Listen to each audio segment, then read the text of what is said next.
Surfing originated in the Hawaiian Islands centuries ago. The sport was introduced to California in 1907 and took off in more or less its present form in the 1950s. That's when Hobie Alter, an 18-year-old from Southern California, started making a name for himself in the world of surfing. He competed in some of the first surf contests, built his first surfboard in the summer of 1950, and by 1954, Hobie had started a small shop in Dana Point, doubling the massive surfboard industry to 2 shops. The boards then were made from balsa wood. The planks were glued together, originally with bark lamps. Here's one of Hobie's early inventions, a press that glued more than one surfboard blank at a time. The building of a surfboard was more of a work of art than a manufacturing process. Each one was built to the customer's individual needs.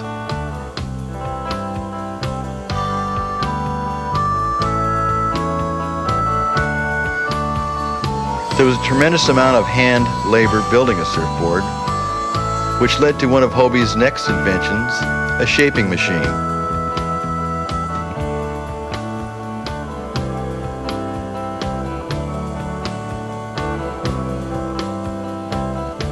It was brilliantly simple, a router mounted on a wooden frame, but as Hobie said, it worked bitchin'. Hobie was a master with a draw knife. He had to be, or after shaping over 1,000 balsa boards, he'd have become a one-legged soprano. It gave the board its basic shape, but most of the work was still with hand tools. A lot of hours went into hand building these boards. In 1954, they sold for $65. Fiberglass, a new development at the time, was used to finish the boards. It was a dirty, rotten, messy, sticky job. Here doing the glassing, Gordon Grubby Clark.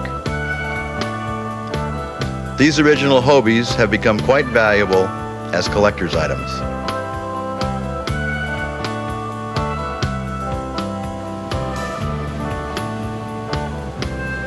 The ultimate proving ground for surfboard performance was and is Hawaii.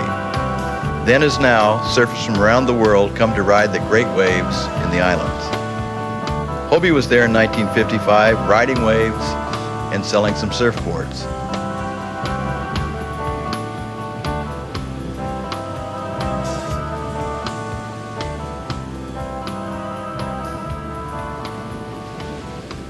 Here's one of the all-time classic surfers, Phil Edwards.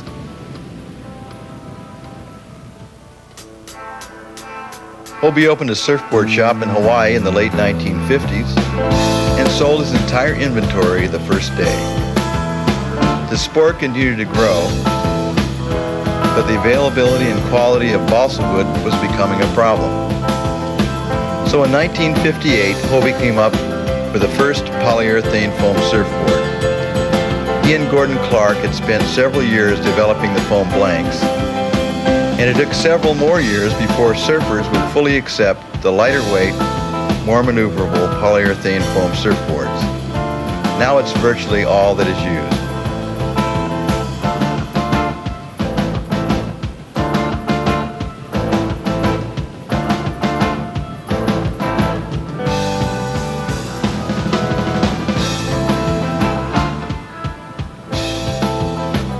Foam completely revolutionized board making.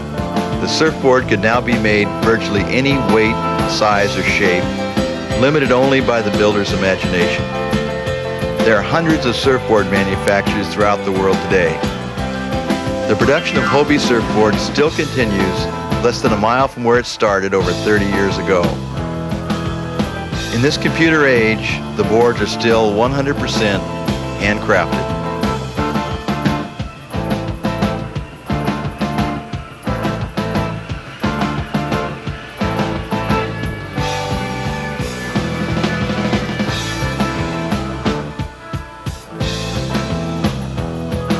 There are now several Hobie sports retail stores throughout the country. They sell not only surfboards, but all the goodies modern surfers need. Leashes, wetsuits, various flavors of surf wax, clothes, beach towels, footwear, sunglasses, and on and on. It's changed a lot from Hobie's original shop, but so has surfing. Here, modern, high-performance shortboard surfing.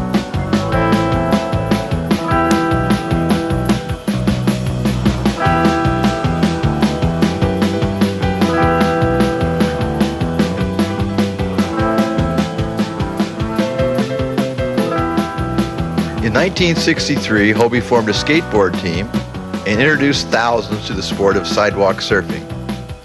It was the first mass-produced skateboard, with clay wheels replacing steel for better traction and flexible trucks for more maneuverability.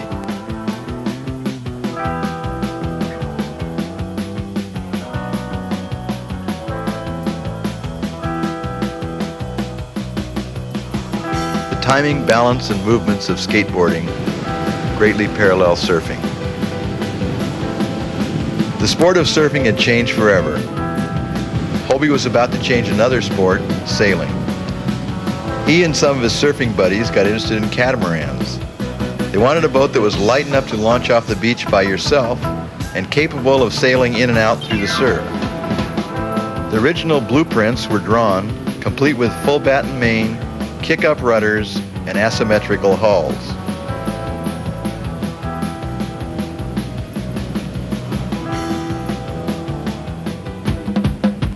Before long, the first Hobie Cat was launched.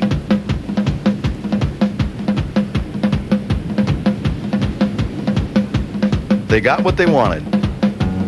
One person could drag it up and down the beach by himself and sail it in and out through the surf. The Hobie 14 was lightweight, fast, and maneuverable. But the bottom line, like everything Hobie had built, it was fun. Like his first shaping machine, the design was brilliantly simple. It was easily disassembled and assembled. The price in 1968 was less than $1,000. Since it was so light, it was easily trailerable, or you could throw it on the roof of your car.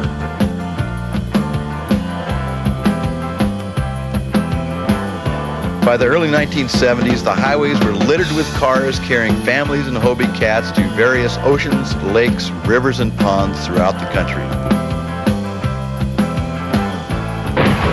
Within a few years of its introduction, the Hobie 14 was the largest catamaran class in the world by far. Hobie wanted people to have fun with his creation, and fun they had. They organized regattas. They had racing classes from beginners to the most advanced. The regattas, the Hobie Cats, became a virtual lifestyle for many people.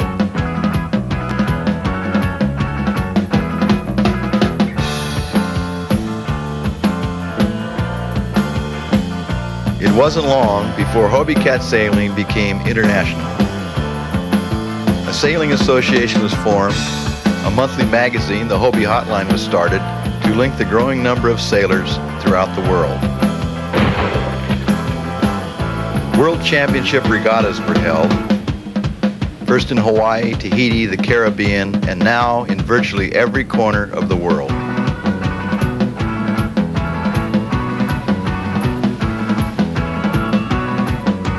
With the amazing success of the 14-foot catamaran, Hobie built a 16-footer, shown here in preliminary tests. Hobie's real idea of testing is quite simple, though. Take the boat out in a 30-knot wind, overload it to the max, and see if it will break. You're looking at the early Hobie Cat Research and Development Department, which was made up of his surfing buddies. To begin with, Hobie thought R&D stood for recreation and deductions. Hobie's research and development was not in a lab, but in his favorite place, the ocean.